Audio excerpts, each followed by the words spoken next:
If your only tool is hammer, you will see every problem as a nail. So this is a famous proverb of Gambian. And this proverb clearly mentioned that. So whatever we have, it's very, very important, especially the hammer or the opportunities or the things which we face in each and every day-to-day life. வாழ்க்கையில் நம்ம கையில் ஒரு hammer இருக்குது, ஒரு சுத்தியல் இருக்குது அப்படின்னு வச்சுக்கோங்களேன். அந்த ஒவ்வொரு நெயிலும் நம்ம அதை கவனித்து நம்ம செய்வோம்.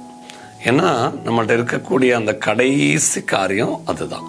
ஸோ நம்ம கையில் இருக்கக்கூடிய காரியத்தை நம்ம உணர்ந்து மிஸ் பண்ணாமல் அதை நம்ம சக்ஸஸ் பண்ணும் பொழுது நம்ம செய்கிற காரியங்களில் நம்ம அடுத்த கட்டத்துக்கு நம்ம போயிட்டே இருக்கிறோம்.